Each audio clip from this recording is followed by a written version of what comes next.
I think that's a good start with me laughing and you smiling and going, hi, everybody.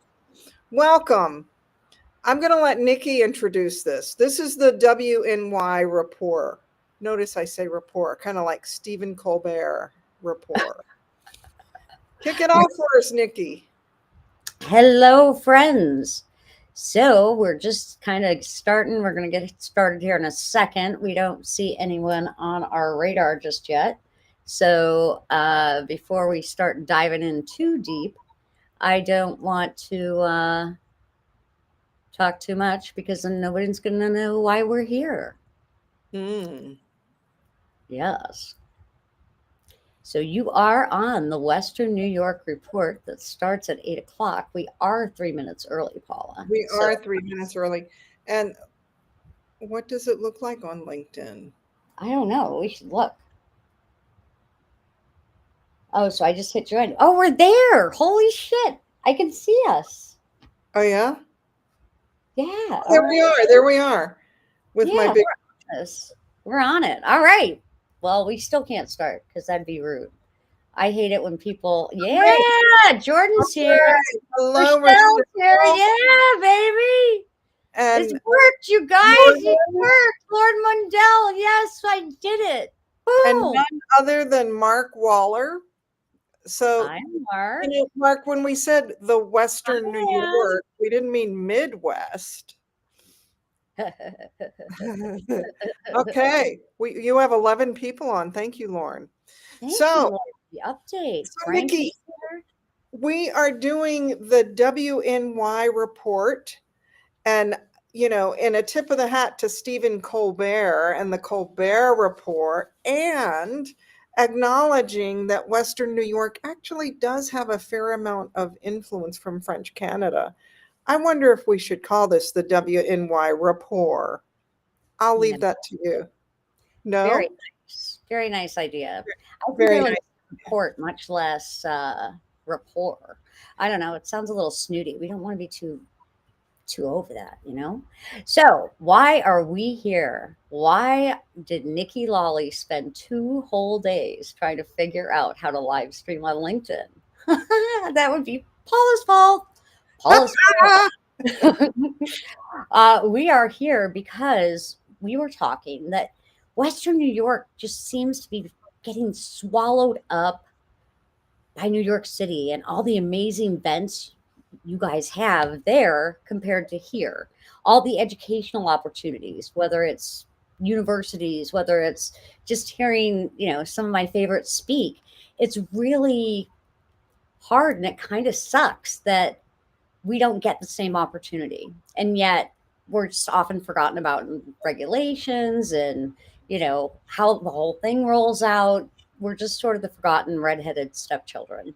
So Paula was saying, how can we bring Western New York to the whole table so that we're all sitting at the big same table? Because guess what? These divided little islands, these little flags on your own and doing your little thing is not working as a community. It's not keeping the cannabis community united. And I just want to say, guys, that I don't have all the answers, but I can tell you hating and fighting and just bickering over things that we all care about, but ultimately, if we get hyper focused on the negative, nothing's ever going to be solved. So, Paula and I are coming together to kind of just be transparent and just literally talk about the issues in a way that isn't like wham, wham, wham, but actually talk about things and like how can we solve them and how can we work together. I mean, let's face it, we have licensing that just went down for anyone that had property for several of the licenses that came out. Woo woo. So we've got a lot of applications now in the uh, kitty, if you will, and good luck to all. It's totally different this round, Paula, and perhaps we can talk about the difference between the card applicants when they went for their retail license and just say the property owners or people that have secured properties for retail dispensaries. Can you share what the difference is when they're applying now, what's the main thing, like, Right. So, hello everybody, and thanks for getting us kicked off, Nikki. I think that as I talk to people, we had the priority deadline in New York it was the first time in the history of the state of New York that just an everyday ordinary person could apply for a cannabis license or a license to operate a cannabis business pursuant to, that's a legal term, or as a result of the Marijuana Regulation and Taxation Act, which was signed into law March 31st, 2021. So it was the first time that we could do that. And so the priority deadline was November the 17th, which was on Friday, 5 p.m. And then the portal is still open until December the 18th. And what Nikki was talking about with the property ownership, and I do know a few people who went on and put in their applications, even though they don't have access to property. So the state wanted, or the portal required, that we needed to upload either a copy of the lease or a copy of the deed if you own the property, to show that you had control of a piece of property. And that was true for all of the license applications like cultivation, manufacturing, processing. Although I did have a question on processing because there is a tier 4 white label I thought it was tier processing license. isn't it tier 3 processor? Tier 4 Okay, is just white label. okay. And so I wondered, why does that need control of a property? Because it's being touted as a branding license, a license to brand and make arrangements. But anyway, I'm kind of getting ahead of myself. But definitely, if you wanted priority consideration as a retail dispensary applicant, you needed to upload a copy of your lease or a copy of your deed to the property. Um, and the tricky thing, oh, and there was also the social and economic equity applicant, that's called C. So as you walked through the screens, you were asked, are you a social and economic equity applicant? Are you a woman applicant? Because women fell into that category under C. And then it was kind of cool, very high tech. When you clicked on that, yes, then your application went to another application, all of this happening within the New York Business Express website, which is its own little kind of circle of hell. I always have difficulty getting in, and what works for me is to open up an incognito window. So if you are out there and you've been struggling with, I can't even get into New York Business Express, um, Google, how do I search incognito? And I find that always works. What happens with me, because I will work on New York Business Express on behalf of a lot of different clients where I'm using their login information to go in and accomplish something, it all gets fumbled with my own. And then I have a profile for myself personally and a profile for my business. So I find an incognito window works. So when you're working in New York Business Express in this license portal, when you click yes on C, social and economic equity, it took you to another application process. But once you completed that, and that was a little bit like CARD, in that if you had prior charges, you could upload a copy of your charges. Or if you were a woman applicant, or if you were from what's called CDI. Um, what is CDI? What is CDI? Oh, come on. Why am I drawing? Community is Community is disproportionately disproportionately impacted. Thank you very much. You saved me, Nikki Lawley. Community is disproportionately impacted by the war on drugs. And so if you could verify that, and if that was your category, if that was your into social and economic equity, you needed to show proof that you were either born in such a zip code, or that you had lived a certain number of years, certain critical years, like the between. first 5 years of your life, or a grand total of 7 years. Was Uh, it 7? yeah, it's a lot. Um, and of course, they're going to verify all of this. And then once you completed that C application, you submitted that, but then they gave a little tiny message that said, wait, you've completed this application, but you haven't completed the cannabis application, so then it would take you back to the cannabis application and you could walk through the screens there. So all of that, we're kind of at a pivot point, which is again why what happened to me yesterday, I will just tell you. Um, Friday was a little bit of a strange inflection point in New York cannabis. Um, and I am reading some of the, yeah, there's Lauren's comment. Hello, Lauren. Um, I would like to key in on that, but I'll tell you what happened. And speaking of Lauren, I woke up. So Friday, we were in the middle of doing all of this, and I also am a tax preparer, and so we had some New York corporate tax returns for California that were due because California had had a succession of disasters, and so it was like April the 15th all over again, except it was November the 16th. So I got through those. And plus, I had this 5 p.m. deadline. And of course, people were sending me documents. And then what was it? Nikki, was it Wednesday or Thursday that the New York Cannabis Control? Friday, 10 a.m. But when did they announce that? Was Oh, it? the day before, Yeah. perhaps the day before, or maybe Wednesday, but I feel like I saw it for the first time Thursday. Yeah, So so somewhere, very last minute, we got notice that there would be discussion of the settlement, which there has been a settlement reached in concept on this lawsuit, the Fiore lawsuit, Fiore being an individual who, along with three colleagues, all of them disabled veterans, have sued the state of New York because of this whole social and economic equity issue. And so there's been this injunction, and that's why we don't have we don't have any dispensaries opening right now. I see Lauren saying 12 to 24-hour notices. So we had this frantic, it felt like, announcement that we would be discussing this at 10 a.m. on Friday. And so, on top of, like I say, my California tax returns, on top of the 5 p.m. deadline that was already in place, I was actually hoping that they would announce in the meeting, guess what? Because we took you away from your desk or from your work, we're going to give you another 24 hours. But no, they didn't do that. They instead opened the meeting with saying, we're not going to discuss this conditional or this in concept sort of settlement. So that was a letdown, right?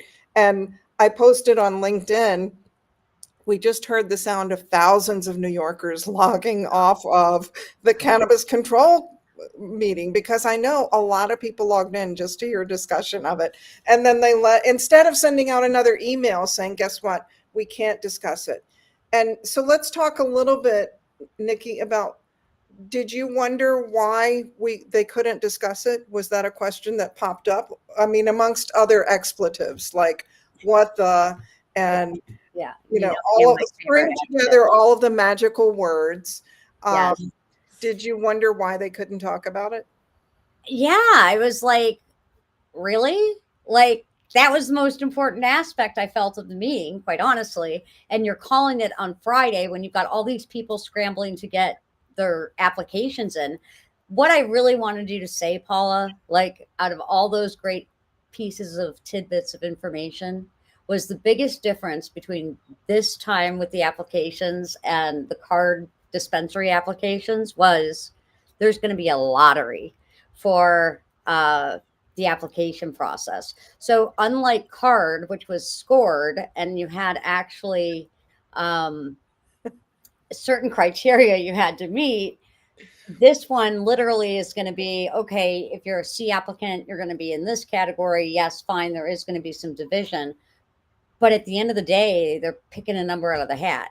And so there was really no place on the application, is my understanding, to really tote like what you've done for the community and why your business is going to be a success because, you know, you've got X, Y, and Z following, and this is your dream for 30 years. And, you've helped so many people with medicine in the community, like whatever. But there was no place to put any of that. And I found that exceptionally frustrating for those that have worked so hard to really bring it to the table. Like they've been playing within those coloring lines and doing what they're supposed to do.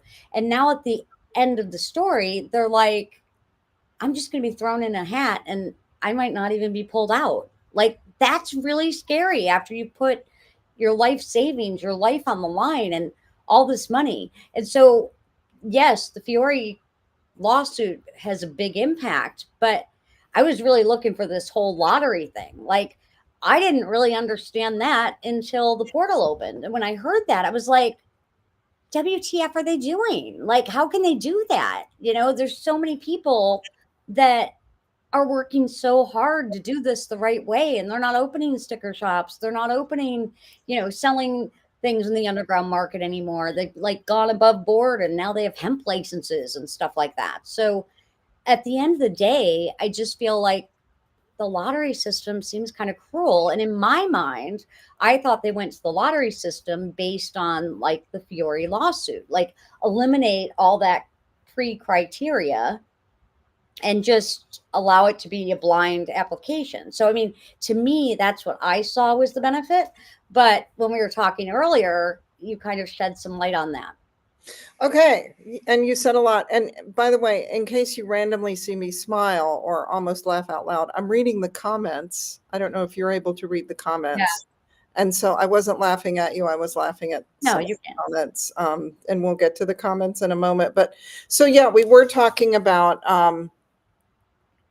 the lottery. And honestly, we didn't learn a lot about the card No. process or the scoring process until that went to a lawsuit. Remember, we Yep. learned more about how they scored card after the card application was closed and after Mr. Gay of the Verisite lawsuit filed his lawsuit saying that he felt that it was a violation of the interstate commerce rules, that they wanted to lock him out of being an applicant in New York.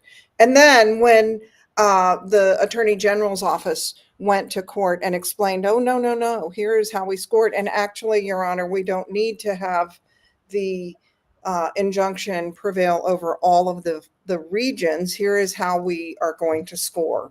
And of course, all of the attorneys, you could just hear the attorneys across the state both lean in to read the fine print as to how they were scoring and going, oh, why couldn't they have told us this when we were preparing the applications? Because honestly, we thought card was going to be lottery. It was kind of presented to us. And then the other thing that we wondered was it going to be based on, well, my charges were worse than yours, like I was maybe a bigger criminal than you, and so maybe I deserve the license more. We had no idea. We had no earthly idea. And then as you talked about that community component, because that was a part of the card process as well. So this, what we're told so far, and perhaps we will learn more about how they're scoring it. God forbid there would be another lawsuit, but we could perhaps see that happen. But what we know so far is that they will get this pile of, I mean, figuratively speaking, right? Because it's all on computer. But let's say they had a stack of applications that they printed, I don't know, for God knows what reason. And then once you're in that pool of, you've checked all the boxes, you actually qualify for this license, you paid your fee and it was accepted. Then after that point, they will apparently go by lottery. And that's about all that we know. So there was this perception that you needed to get your application in, although that doesn't really make sense from a lottery standpoint, does it? Because if they draw your number and your number is number 2,215, then you're a winner compared to somebody who was number one. So a lottery is a lottery. But like I say, I don't know. We don't know. And it's possible they don't know yet how these are going to be scored. So the interesting thing about the lottery also, I thought it was imposed, and this was what Nikki and I were talking about earlier. I thought the lottery was imposed so that because they anticipated getting tens of thousands of applications. And it still might happen before December the 18th, because remember, the portal is still open. In fact, I think it closed out with, somebody posted I wonder what, that's what I was just going to ask. 2,000. It was slightly over 2,000. I want to say it was like 2,396 maybe was the number, something like that. All I know is that on Tuesday, I submitted an application for a client and it was like 1,215. And then Okay. I had some card people that I was recommending that they reapply. But then when we got word that maybe there had been we were told there had been a settlement in concept that had been reached. So I didn't know whether to submit an application for a card person or not. And I was trying to save them the money. Um, so I submitted several applications after the OCM meeting on Friday, or the CCB meeting on Friday. And the numbers were like high 1000s and then going over into the 2000s. I submitted one at about 2:30 in the afternoon and it was number 2215. And then going on up, I watched it through the afternoon and I think it topped out at around 2396. I'm going to say something like that. And that was past 4:30 but not at 5. Got it. The other thing you know, I've gone to school for so much of my life, and I've taught school, and now I'm teaching a law school course at Pace University or Pace Law School, and so that whole deadline of 5 p.m. I had to chuckle over because students now in a digital age look at 11:59:59. That's a deadline. Oh, is it if it's due on November the 19th, it's not due at 5 o'clock. It's not due, back in the day, you had to hand in your paper. Well, that's way gone.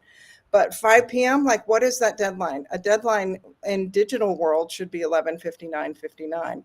So I don't know. Let's bring it back to Western New York. So Western New York, to me, is fascinating because you have all of the protections of the state of New York, and yet you don't have a lot of the hassles of the city of New York. You've got a lot more real estate than the people in the city. That doesn't mean that it's free. And honestly, when I drive around Western New York, like the Buffalo area, or the burbs around Buffalo, I think, yeah, that would be kind of a cool place.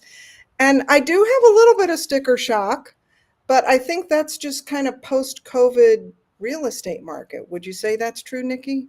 Absolutely. It's supply and demand. So at the end of the day, we had a lot of people not selling houses because it's really not a buyer's market. It's a seller's market because with the interest rates, things like that. So post COVID definitely had an impact on our real estate market. Like the same house that, now they're in bidding wars where like you get over asking price. So, um, but as far as bang for your buck, the $1,800 600 square foot apartment in Manhattan compared to the I don't know I want $800. to find that apartment. That one doesn't exist anymore. Really? No. I I'm mean, just saying. you're looking at studio apartments that are 400 square feet that are going for 3,500 a month. And you better come up with 3 months of rent for in order to get into that First apartment. class and So security. easily $10,000. Wow. Just Lauren is laughing. Clearly, I don't know New York City real estate. Oh, I mean, but we're like in a totally different end of the world. I mean, like, I feel like although we're in the same state, we're so different. I mean, I could not live where you live. All right. You're like my city hero because it's too hustle, too bustle, too busy, too, but that's oh what my God, there's kids everywhere. There's people everywhere. There's freaking crazy ass taxi cab drivers. Things just move so fast. I'd be dead by the time I was there a week just because I'd walk into moving traffic. I mean, like, there is a lot going on. Not a There's a lot happening in Western New York. Let's look at. I can't tell you the how many. Erie County Fair is about as big as it gets, sis. Okay, so the hustle bustle aspect, but I think what I love about Western New York is that people will do their own thing, And they may, in the city they'll be doing their own thing, but they want to it's a different vibe. So in Western New York, you've got a lot of people who are growing, and they might be growing in their homes or in their garages or their basements, or they might have like several acres that they're growing, and very proudly. And they will, if you stop and ask them, I saw John's remark about the genetics. Yeah, they will give you a dissertation on their genetics and on why that plant is superior. So you've got a lot of cultivators. You've got a lot of people who are, you might have a suburban housewife who's, while the kids are at school, she's making infused brownies or infused dinner, like catering businesses that are going on. You've also got, believe it or not, I mean, a lot of people think that the unlicensed shops are only in the city, but there are a lot in Buffalo. And so I think, I say Buffalo, the whole Western New York, all of it, Rochester, Buffalo, going on down along, you can't see my hand Southern going. direction. Yeah, yeah. And so I find it a fascinating place because there's just so much happening, and there's such potential in this cannabis business for people to impact lives with the medicine of the plant, as well as with the good economics of the plant, if we can ever latch onto that piece of it. Well, Um, I've said, everybody's talking about doing hospitality models. And I've said, we live in such a beautiful area. And Niagara Falls, New York, has a cannabis friendly mayor, like Niagara Falls, New York needs some help, right? It needs a little bit of income going in there because it's things very are, cool. it's really sad. There's really sad areas of Niagara Falls. And I mean, like, we literally live by the seventh wonder of the world, man. Like, I mean, take Literally. advantage of it, and the wine country we have here, and there's so much opportunity to really focus on a hospitality industry, I feel, in Western New York. And I think that's what we need as a community, whether you're a rec user or, a medical patient. One of the things I find super frustrating is when you're in a nursing home or an assisted living home, literally you have nowhere to consume. You're not allowed to smoke on premises. So to have a consumption place where elderly people over 50 can consume where they don't feel dirty and bad and gross, and yet they're not listening to, hardcore boom, boom, boom, meaty, music that they don't want to listen to, but Mhm. have like educational on-site immersion kind of cannabis consumption experiences where there's education, where you have, a commercial kitchen where you can do cooking schools, you can have events, you can have weddings, you can have bachelor parties. You literally create an event center for cannabis that can Mhm. have so many purposes. And we can do that in Western New York. We can Yeah. tour the farms, easily. I mean, like, who's going to try and tour a processor that's in New York City? To take even tour the dispensaries in New York City. I mean, that's a lot of traffic, a lot of movement, a lot of stuff. And Lauren, I'm sorry I yucked your yum. It wasn't on purpose, but since my brain injury, like a lot of hustle and bustle is not my thing. I'm going to MJ BizCon and like I'm going to be down for 2 weeks post MJ BizCon because I'm on hard because I want to soak up as many people and knowledge and everything as I possibly can. And I'm still learning who's players here in Western New York. Like people have been in the closet here. It's not like I'll never forget when I first became a medical patient, someone said, "You live in New York. What do you?" When Canada closed the border because of COVID, I then was like, "Well, where am I going to get my medicine? Like, what's going to happen?" I mean, yes, I had a medical card, but at that time, I don't think whole flower pre rolls or was available. I think we just had the ground crap, and I remember somebody saying, "You live in New York. What do you mean you can't find weed?" And I'm like, because I live in Buffalo. Just because I'm in the state with NY does not mean I'm downtown Manhattan. I mean, people genuinely really are clueless about the geography of the state, quite honestly. uh, Mhm. if you're not, but I mean, I'm the same with like California. I mean, Canada, I'm right next to it. But at the same time, like that whole western part of Canada, clueless as far as like Alberta, Edmonton, yeah, don't know. But the point is, we just have a lot of surface area. We have a lot of farmers here, and I'm meeting new people